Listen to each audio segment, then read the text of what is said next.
Eh di ba yung ayuda, yan ang nangyayari ngayon is lumulobo yung ating pangungutang kasi gumagastos ang gobyerno sa mga programa kagaya ng pamimigay ng ayuda. So this brings us to the question, Admar, kung saan ba talaga ginagamit yung mga inuutang, di ba? Kasi nga, nabanggit ko yan sa mga dati kong discussions dito sa programang Makialam.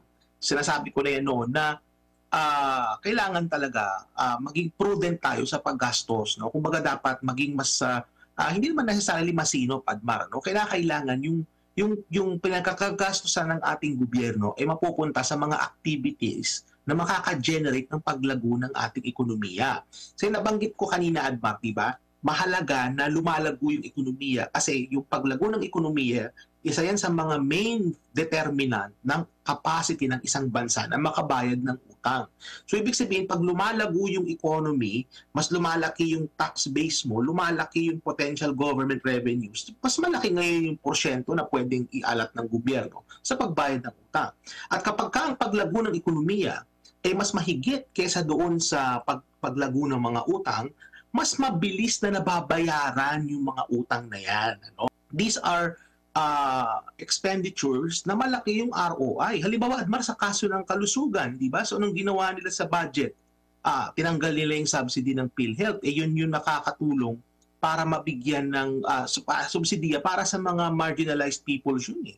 So, kumbaga, that affects yung kalusugan ng ating mga kababayan. Alam naman natin na ang kalusugan, ang laki ng balik din sa ekonomiya. Kasi kung healthy yung workers mo, Admar, ang laki ng ROI nun sa economy because that is improvement in human capital. Ganon din sa education, ganon din. No? Pero makikita natin, nagkaroon pa nga ng mga budget cuts no, sa kaso ng edukasyon. Ano? So kumbaga, ang nakikita natin dito, the government is prioritizing activities no, na hindi ganon kalaki ang balik. No? Hindi ganon kalaki yung ROI nito sa ating ekonomiya. Unahin ko lang muna, maganda bang itong parang halos 2 trilyon agad yung naidagdag sa ating utang sa loob lamang ito ng isang taon? Ang nakababahala ito, Admar, no? Bakit ko nasabi nakababahala? Kasi kung ikukumpara natin sa mga nagdaang administrasyon, may mga explanation usually kung bakit biglang lumolobo yung utang. May mga kakaibang pangyayari. So kaya halimbawa nung panahon ni Pangulong Duterte, nagkaroon ng pandemic. At nung panahon na yon, kinakailangan ng gobyerno na mamigay ng ayuda. Kasi talagang kinakailangan. Ang daming nawala ng trabaho, Admar, noong time na yon. So kinakailangan. No? Nagkaroon ng Bayanihan Act. At yan yung nag-enable para makalikom ng pondo ang ating gobyerno no, para mapunta sa mga ayuda. So may mga explanation kung bakit na biglang lumolobo yung utang. Pero ito ngayon sa kaso ng pangungutang sa kasalukuyan, medyo nakababahala ito kasi wala namang event no, na equivalent ng pandemic that would necessitate na mangutang tayo ng ganun kalaki. No? Bibigyan kita ng konteksto, Admar. No? So, binasa ko at inanalyze ko yung datos mula sa Bangko Sentral ng Pilipinas at sa Bureau of Treasury. Kasi mayroong datos yan, sila dyan na patungkol sa pangungutang ng ating bansa. No? At ang sinilip ko ng mabuti, Admar, yung ating tinatawag na external debt, no? Yung utang panlabas ng ating bansa. At nakita ko sa datos, i-mention ko lang para sa ating mga taga-subaybay, nung nanungkulan si Pangulong Marcos Jr., ang ating total external debt ay nasa 4.5 trillion pesos po lamang. No? Yan, sorry po, ito po ay nung November nung nakaraang taon. No? Nung November po ito nung nakaraang taon. November 2023, 4.5 trillion no, yung ating external debt. Nung November 2024, umakyat ito ng 5.2 trillion pesos. Bakit ito nakababahala? Kasi ang external debt, Adma, binabayaran natin yan ng US dollars, no? Kumbaga, or ng foreign currency, no? Japanese yen man yan, kung anong foreign currency man yan. At dahil binabayaran natin yan in foreign currency, most of it is in US dollars, subject yan sa fluctuations ng exchange rate. No? Kaya merong risk na involved yan kasi aside from the fact na meron ding mga ibang mga systemic risk na involved, meron din exchange rate risk na involved sa pangungutang natin sa panlabas, ano? Kung titingnan natin yung amount ng external debt, no, yung percentage change for 1 year, umabot ito sa around 15%.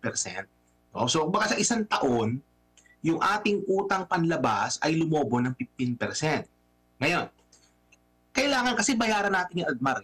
So yung pagbayad ng utang, that depends dun sa pondo na nalilikom ng ating gobyerno. No? So kumbaga, kung magkano yung na-raise na pondo, napupunta yan dun sa tinatawag na National Expenditure Program at may allocation yan dun sa tinatawag na debt servicing. Ngayon, yung paglaki ng capacity ng isang bansa para makabayad ng utang, nakadepende yan, mga kababayan, sa paglago ng ekonomiya. So, ibig sabihin, kapag lumalago po yung ating ekonomiya, lumalago po yung tax base na tinatawag natin, yung pinagkukuhaan ng pondo ng ating gobyerno. At kapag lumalaki po yung pinagkukunan ng pondo, nagiging mas capable po yung ating bansa na magbayad ng utang. So, ibig sabihin yan, mga kababayan, dapat tingnan natin yung tinatawag na paglago ng ekonomiya at ikukumpara po natin yan dun sa paglago ng utang. So halimbawa, sa same period na yan, for a period of 1 year, nakarang taon, ang paglago po ng ating ekonomiya ay lumalaro lamang po sa mga 6%. Mas mababa pa nga sa 6% sometimes, mga nasa 5.8. So kung ikukumpara nyo po yan, kung 15% yung inilago ng external debt, at yung inilago lang po ng ekonomiya natin ay nasa 6%, kulang po. Kumbaga, hindi makakahabol yung paglago ng ating ekonomiya sa paglago ng ating pangungutang.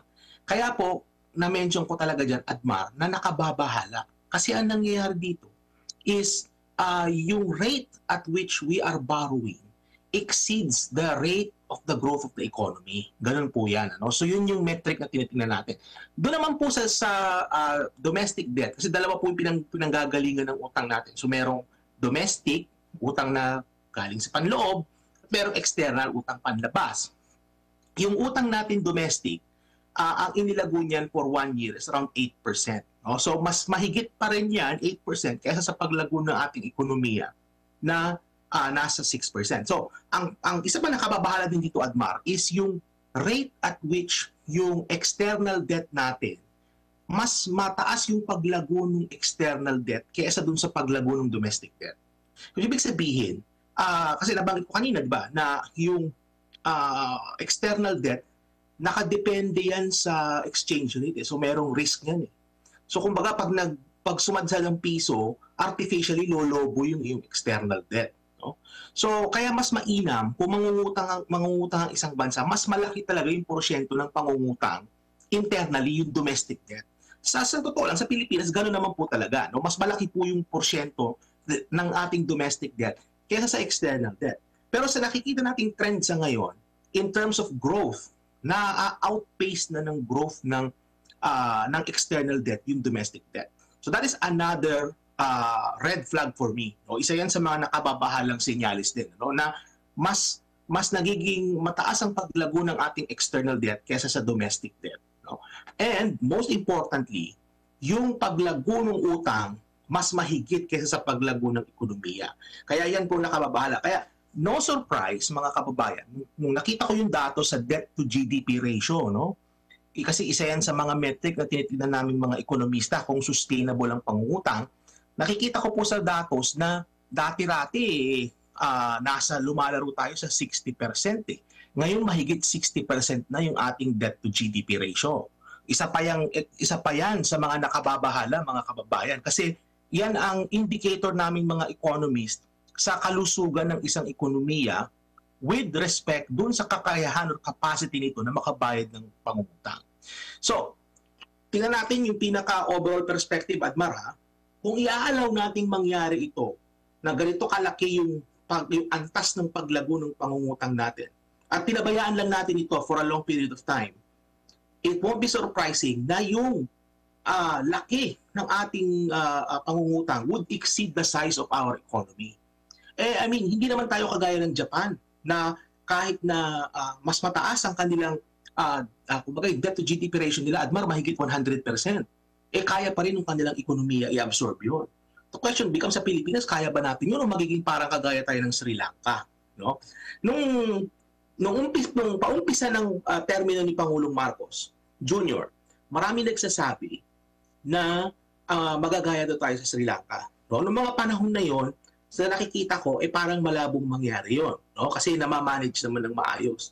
Pero sa nakikita ko sa ngayon, kung hahayaan ng ating gobyerno na maging ganito yung trend in terms of sa paglago ng utang, ano? Kumbaga, lumalaki talaga siya, mas maigit sa paglago ng ating ekonomiya.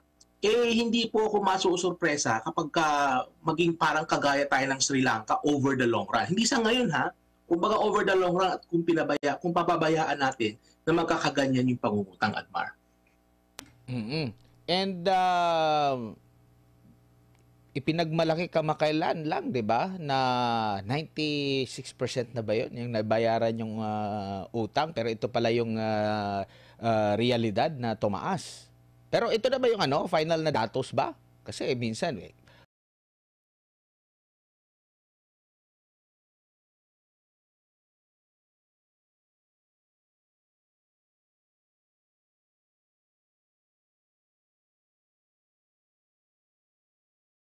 na naka-allocate for the year na nagastos na. So, ibig sabihin ganito So, kapag magpapasa ang gobyerno ng budget, di ba, Admar, merong alokasyon na yan para sa pagbayad ng utang, di ba, yung principal tsaka interest. Meron nang nakatabi yan So, ang ibig sabihin yung sinasabi nilang 91% na yan, ang ibig sabihin is yung allocation for the year ng budget para sa pagbayad ng utang, 91% no, nagamit na nila. So, ibig sabihin na hindi ibig sabihin na 91% nabayaran na. 91% noong allocation for debt servicing nagalaw na o nagamit na nila, no? But that doesn't mean na nabayaran na yung 16 trillion pesos na utang. Tandaan niyo, 16 trillion po yung utang ng ating bansa. 16. Baga yung 91, malabo po yun na 91% nabayaran na. Ang debt stock natin is 16 trillion. So, ano yan? Baga para sa mga hindi nakakaintindi, ang expectation na mapapaniwala sila na nababayaran naman pala yung utang. Totoo, nababayaran. Pero Admar, bagamat nababayaran yung ating pangungutang, nare-replace ito ng bagong pangungutang. At hindi lang bagong pangungutang, mga kababayan. Lumalaki rin po kasi yung ating external debt artificially because of exchange rate fluctuations. Kagaya ngayon, ang piso, I have a prediction, na baka ngayon 2025, lumagpas na tayo ng 60 pesos per US dollar, no? Kumbaga, magdi-depreciate siya further. So, which means na kapag nangyari yan, mga kababayan, artificially, lolobo din yung external na utang. Kasi ang binabayaran natin dyan through foreign currency. So, kapag nagmamahal yung foreign currency, artificially, lolobo yung external debt. Kaya nga, kung in terms of sa management ng mga pangungutang, mga kababayan, it is very advisable na dapat mag-rely tayo less sa external debt. Okay? And kung mangungutang man tayo, mas i-prioritize natin yung pangungutang internally. Kasi yung internal na pangungutang, less siya sa mga, kumbaga less susceptible siya sa mga risk kagaya ng exchange rate risk. Na kagaya na sa nakikita natin ngayon, na dahil sumasadsad ang halaga ng piso, ang nangyayari is artificially lumolobo yung external debt. Pero of course, not to mention na talagang nadadagdagan yung ating external debt kasi nagkakaroon tayo ng bagong pangungutang. No? Nabanggit na natin yung kanina. And ang tanong din dito sa mga inutang na ito sa unang halos 4 na taon ng bagong administrasyon, yun nga yung sabi mo sa past administration, alam mo kung bakit uutang 'di ba? Nung po tumama ang pandemya, needed talaga natin ng pera during that time kasi hindi lang naman Pilipinas talaga ang bumagsak noon, 'di ba? Hindi lang Pilipinas yung baldado, lahat ng mga bansa na apektado, no? So kung wala tayong ibang maaasahan, kundi kaya ito lang ng pangungutang, nasa maganda na yung ekonomiya natin. Pero ngayon, wala ka bang maihahambing? Ang ayuda ba? Hindi ba pwedeng utangin yan para magkaroon ng magandang ayuda? Hindi ba yan pwede utangin, Doc? di ba yung ayuda, yan ang nangyayari ngayon is lumolobo yung ating pangungutang kasi gumagastos ang gobyerno sa mga programa kagaya ng pamimigay ng ayuda. So this brings us to the question, Admar, kung saan ba talaga ginagamit yung mga inuutang, di ba? Kasi nga, nabanggit ko yan sa mga dati kong discussions dito sa programang Makialam. Sinasabi ko na yan noon na kailangan talaga maging prudent tayo sa paggastos. No? Kumbaga dapat maging mas, hindi naman necessarily masino, Admar. No? Kailangan yung pinagkakagastosan ng ating gobyerno ay mapupunta sa mga activities na makaka-generate ng paglago ng ating ekonomiya. So nabanggit ko kanina, Admar, di ba? Mahalaga na lumalago yung ekonomiya kasi yung paglago ng ekonomiya, isa yan sa mga main determinant ng capacity ng isang bansa na makabayad ng utang. So ibig sabihin, pag lumalago yung economy, mas lumalaki yung tax base mo, lumalaki yung potential government revenues, mas malaki ngayon yung porsyento na pwedeng ialat ng gobyerno sa pagbayad ng utang. At kapag ang paglago ng ekonomiya ay mas mahigit kaysa doon sa paglago ng mga utang, mas mabilis na nababayaran yung mga utang na yan. Ano? So, and potentially, over a long period of time, yung ating situation in terms of yung ating fiscal space, no, mag-i-improve considerably. Kasi ang mangyayari niyan is for the longest time, Admar, we always have a deficit. At itong deficit na ito yung nag-necessitate sa ating gobyerno na mangutang para matustusan yung kanyang mga expenditures, di ba? So ibig sabihin kapag yung ekonomiya ay lumalago at yung paglago ng ekonomiya ay higit sa pagbayad ng utang, mabilis na babayaran yung utang, lumiliit yung utang, and at the same time lumalago yung revenues, mako-close mo yung budget deficit. Ngayon, Admar, bakit ba mahalaga yung pagko-close ng budget deficit? Kasi, alam niyo mga kababayan, ang nangyayari kasi, kapag lagi tayo may deficit, ang nangyayari niyan, ang gobyerno laging nangungutang, which is what is going on, at maraming mga bagong buwis na ini-introduce. At itong mga bagong buwis na yan yung nagpopondo dun sa, para ma-close yung deficit, para mag-improve yung fiscal space. So just imagine, kung ang isang ekonomiya, isang gobyerno rather, is na-eliminate niya yung kanyang deficit at naging surplus yan, bakit pa kailangang mangutang kung meron na palang surplus? Hindi ba? Bakit pa kailangang magdagdag na mga buwis kung meron ng surplus? So yun yung dapat na i-aspire ng ating gobyerno for long term is ma-reach yung situation na yung ating fiscal space mag-improve. No? Ang nangyayari kasi nga, Admar, palala ng palala yung sa sitwasyon na sa fiscal space. Yung debt to GDP ratio natin tumataas ng tumataas. Yung pangungutang natin hindi bumababa. Dapat ideally, Admar, yung pangungutang bumababa yan over time. No? Ngayon, wala namang bansang walang utang. Lahat ng bansa may utang, mga kababayan. Pero it doesn't mean na continuously utang tayo ng utang na nagko-compound na tumataas ng tumataas.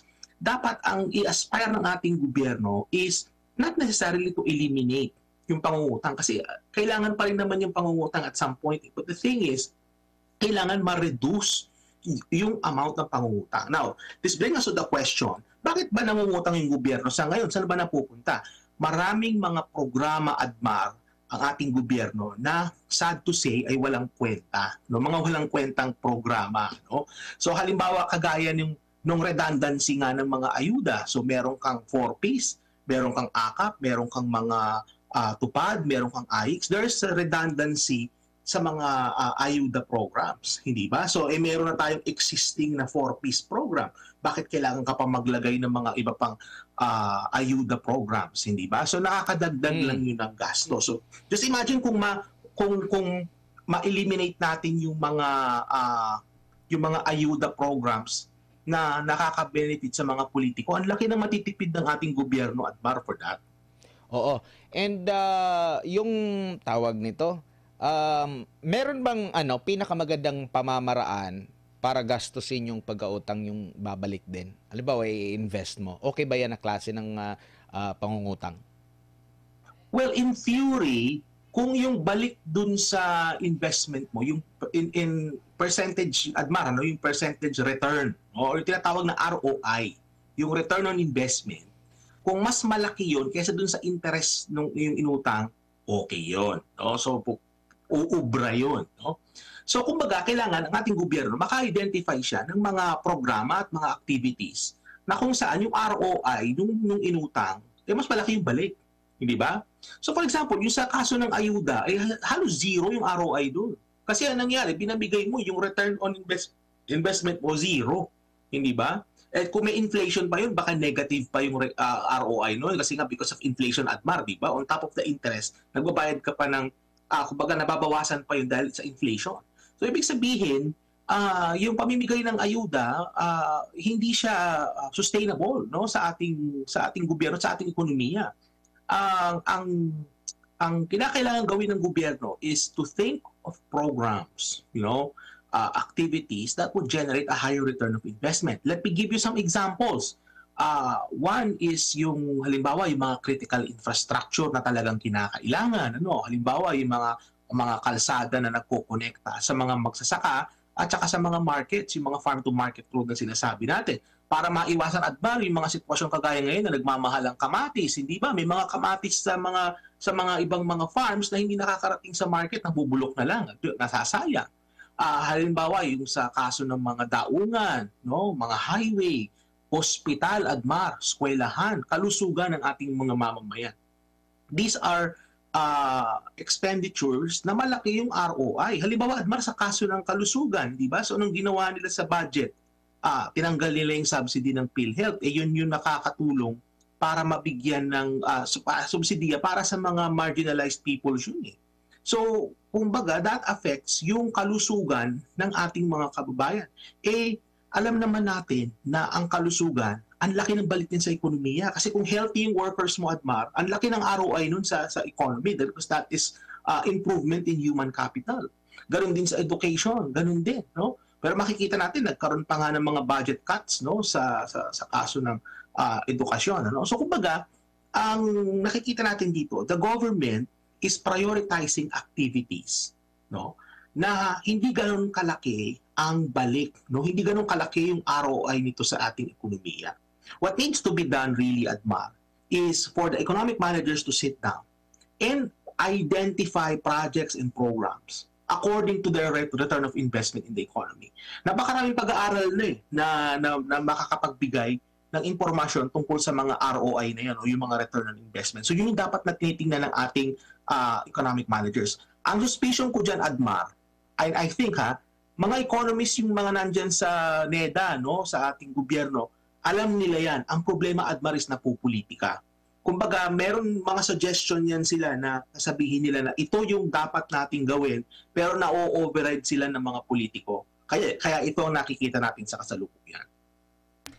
Merong inilabas ngayon na survey ang SWS. Ito ay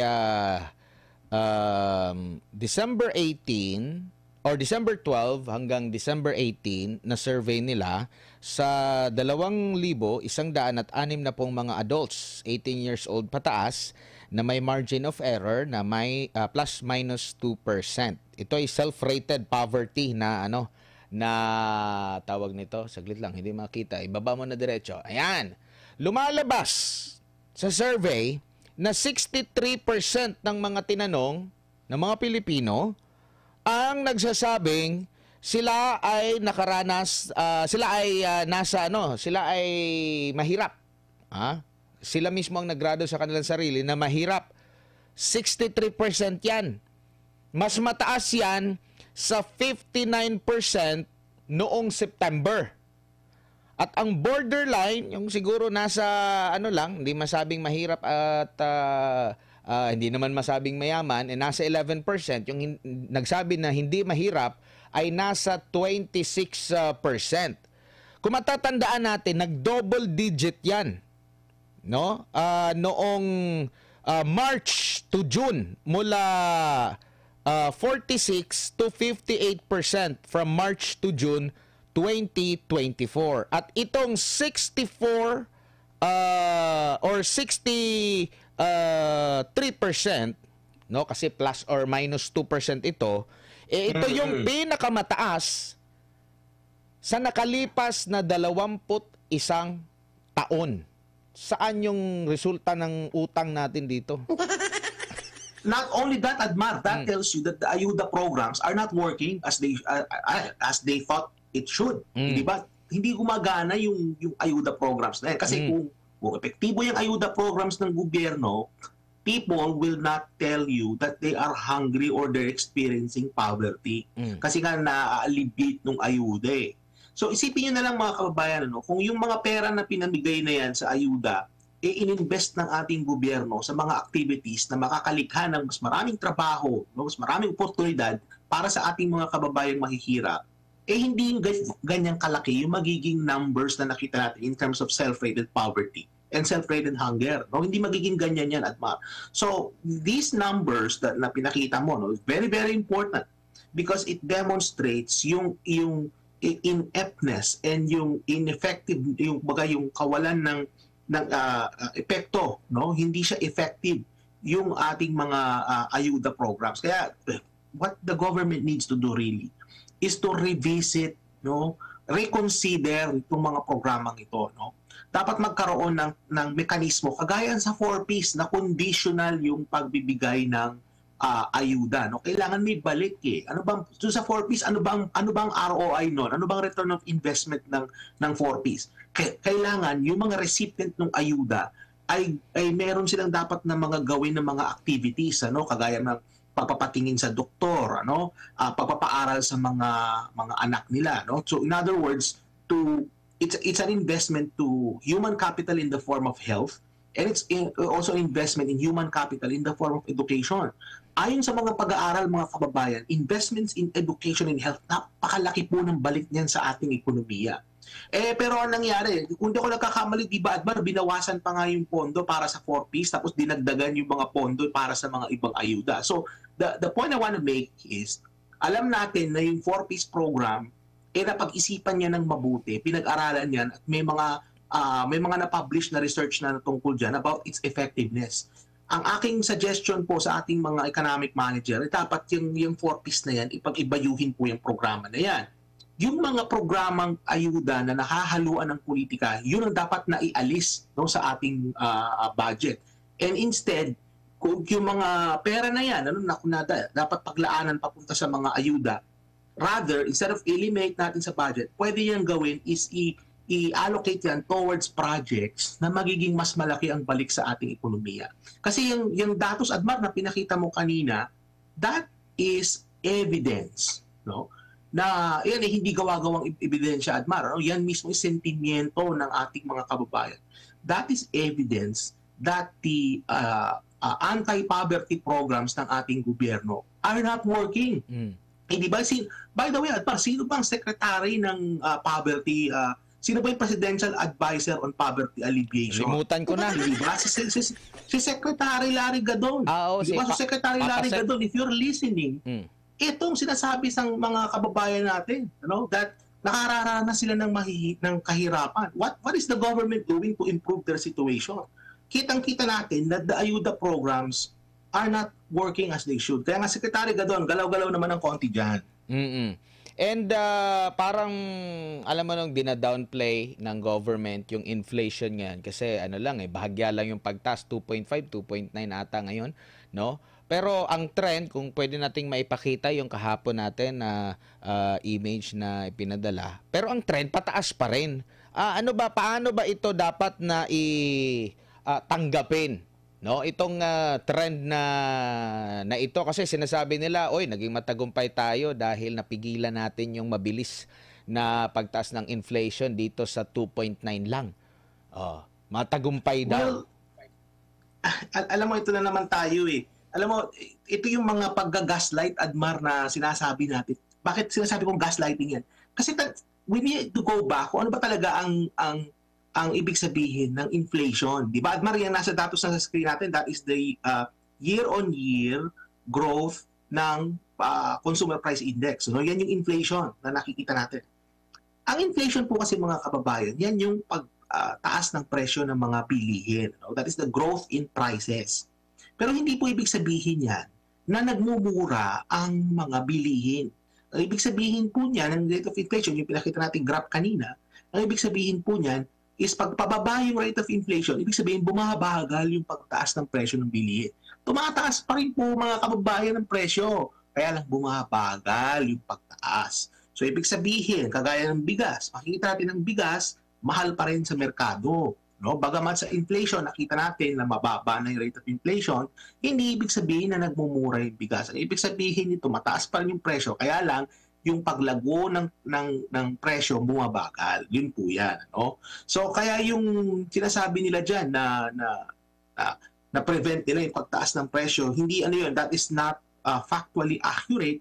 Kasi kung pupunta ka sa mga pamilihan, yun ang totoong datos at ba, yung mga kababayan natin na mamalengke, yung mga nanay no, na pupunta sa mga supermarket at sa mga palengke, sila nakakaalam niyan. Nakakaalam niyan. At ang sasabihin nila sa inyo, Admar, at sa ating mga kababayan, is mahal pa rin ang presyo ng bilihin. Kaya hindi, kumbaga hindi accurate no, yung claim nila dyan na kung saan kumbaga na-prevent pa nila yung pagtaas ng presyo. But in fact, actually, yung ating rate of inflation is still positive. Ibig sabihin, kung positive ang rate of inflation, tumataas pa rin yung presyo ng bilihin. Kung zero yung rate of inflation, ibig sabihin po nun, hindi lumalago yung presyo. Kung negative, yun bumababa.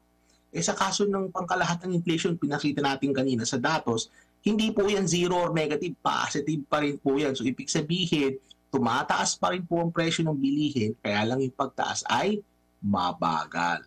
Kung yung trend is kagaya niyang malaking iba na ba, Prof? Kung yan yung naging trend, tingin mo maganda yung natin? Yan yung kumbaga matutuwa tayo. Yung ganyan, no? Mula July, pabagsak hanggang sa September. Kung yan yung ulit yung makita natin hanggang sa katapusan, good news yan. Well, ganito kasi yan, Adbar. Ganito kasi yan. May mga school of thought sa economics na nagsasabi na hindi dapat yung rate of inflation sobrang mababa. No? Merong healthy na rate of inflation na sinasabi natin. Kaya nga yung Bangko Sentral, ang kanilang target range sa inflation is somewhere between 2 to 4%. No? Bakit? Siyempre isipin natin, bakit hindi nila ginagawang 1% yon o kaya 0? Kasi merong target range. The question becomes, bakit ganun yung target range? Bakit hindi mas mababa sa 2%? So itong explanation sa economics diyan mga kababayan, no? Kapag ka masyadong mababa yung rate of inflation, let's say halimbawa nasa 1%, ang nangyayari diyan is yung mga consumer, inaantay nila kung bababa pa ang presyo ng mga bilihin. So mayroong tinatawag Adbar na expectations. No, ina-expect ng mga tao na mas bababa pa yung presyo. Ang nangyayari dyan, yung tinatawag nating deflation. No? May mga bansa na nakaranas ng deflation at medyo hindi maganda ito no? Sa pagkalahat ng ekonomiya kung magkakaroon ng deflation. Kasi ang nangyayari dyan is since na yung mga kababayan natin, inaasahan nila, ina-expect nila na bababa pa yung presyo, hindi muna sila bumagastos. No? Kasi hinahantay pa nila na baka bas bumaba pa ang presyo ng mga bilihin. So ang nangyayari niyan is kapag ka hindi sila bumibili, hindi sila gumagastos, nagkakaroon ng epekto yun sa production. Kasi bakit ba magpo-produce yung mga businesses, yung mga kumpanya, kung hindi naman pala ito nabibili or hindi ito nabebenta? So ibig sabihin, dahil nga yung mga tao, yung mga consumer, hindi sila kagad-agad gumagastos kasi ina-expect nila bumababa ang presyo. Yung mga businesses naman at mga producer, hindi sila nagpo-produce masyado kasi walang bumibili. Ang nangyayari is nakakaroon na yun ng epekto sa total production ng ekonomiya. Lumiliit, Admar, yung produksyon ng ekonomiya. At kapag lumiit ang produksyon ng ekonomiya, magkakaroon yan ng negative na paglago ng ekonomiya. Kung magiging negative yung growth ng GDP at papasok din yung tawag nating recession. Kaya hindi mainam na yung inflation rate is sobrang baba. No? Merong healthy na range, no? Yung inflation natin, which is somewhere between 2 to 4% according to the Bangko Sentral. And isa pa, naalala mo yung interview natin tungkol dun sa bigas at nababanggit yung label kasi sabi mo dati na yung napansin mo is walang label. Actually, isa sa mga hakbang ngayon ng Department of Agriculture din pala na alisin na yung label na pinalagan naman. May label siya pala na imported or pero pinalagan ito ng mga grupo kasi hindi naman daw significant yung magiging takbo nito sa mismong presyo ng bigas, no? Kasi mananatiling mataas, no? At hindi naman siguro magugoyo yung mga tao na doon sa kanila mga binibiling bigas, no? Kahit na palipalitan yan, siguro magogoyo nila na isang beses na pero hindi mo siya pwedeng lilipat at lilipat yan once na nakatikim din ng iba na hindi kagaya doon sa Ano masasabi mo rito sa mga hakbang na ito? And meron pa yung maximum SRP na ipatutupad kasi aminado yung DA na hindi na talaga nila mapigilan. Mataas na talaga yung 60 pesos na kada kilo ng imported na bigas, Doc. Okay, isa-isahin natin. So punta muna tayo dun sa SRP. Kasi yung sa SRP, mga kababayan, hindi po kasi talaga pwedeng direkta mag-itabbi ng gobyerno eh. Kasi nga, parang liberalized na yung market for retail ng bigas. So hindi nila pwedeng mag-intervene basta-basta dyan. Kaya ang ginagawa nila SRP. So yung SRP, it sends a signal to the market kung magkano yung dapat talagang presyo ng bigas. So it may or may not work. It would depend whether or not kung yung mga retailers ay susunod dun sa SRP. Kasi syempre, halimbawa, nakita ng mga consumer yung presyo, sinasabi ng gobyerno. Halimbawa, ang presyo ay nasa 42 pesos, halimbawa, ang isang kilo. Ang posted price ng retailer ay nasa, let's say, 52 pesos, halimbawa. So, kumbaga, pwedeng magtanong yung mga bumibili, bakit ang SRP ito lang, bakit ang bentahan ninyo ay ganito kataas. So, merong ganon. And it being a signal, it would create an incentive dun sa mga sellers na ibaba yung presyo kasi nagtatanong yung mga consumer. At it's possible na yung mga consumer lumipat dun sa mga ibang mga nagbebenta kagaya nung nabanggit mo nga kanina. So, yan yun. Now, the thing is, it would really depend whether or not yung ating mga retailer ay susunod dun sa SRP. And whether or not, Admar, yung hindi pagsunod sa SRP, it accompanies penalties kung hindi ka sumunod. Sa palagay ko, Admar, walang penalty yan kasi SRP lang yan, kaya nga suggested retail price lang yan. Walang accompanying penalty. Nakita natin ngayon, Admar, sa kaso ng bigas, kahit na binaba mo na yung taripa ng imported, mahal pa rin yung imported. So, it remains to be seen kung whether or not magiging epektibo yung paglalagay ng SRP dyan sa mga retailer. So, yun yung una. Punta naman tayo dun sa label. Dun sa labeling, importante kasi na malaman ng mga mamimili kung ano yung kanilang binibili. Kasi nga, may tendency na pwedeng haluan yan yung bigas kasi hindi mo naman kumbaga, malalaman mo na lang yan kung may diferensya, Admar, kapag ka naisaing mo at kinain mo na, doon mo malalaman kung may diferensya. Pero once you are in the market, kung hindi ka talaga rice aficionado or ikaw talagang eksperto sa bigas, hindi mo ma-identify kasi halos pare-pareho yan sila sa mata ng ordinaryong tao. So doon makakatulong yung labeling sa palagay ko para makatulong ito sa ating mga mamimili. Pero the thing is, hindi pa rin talaga maiiwasan na may mga unscrupulous, Admar, na mga retailers. At natama ka, there is a tendency na kapag ka natikman nung mamimili, sinaing na nila at kinain nila, may diferensya, pwede silang lumipat ng retailer. Kasi marami namang retailers ng bigas sa ating mga markets. Kaya nga dito, Admar, papasok yung kahalagahan kung meron kang suki. At sa kultura natin mga Pilipino, mahilig tayo sa kultura ng suki. Ibig sabihin, meron tayong trusted na pinagbibilhan. So, kung maganda rin mga kababayan, makadevelop tayo ng relasyon doon sa ating mga pinagbibilhan ng mga basic commodities kagaya ng bigas. Kasi mahalaga po yan. Araw-araw kinakain natin yan. Mahalaga po na meron tayong relasyon sa ating mga binibilhan para makakain tayo ng tama at sapat yung presyo ng ating binili at makasigurado tayo na yung kalidad nung ating binibili ay hindi na kompromiso, Admar.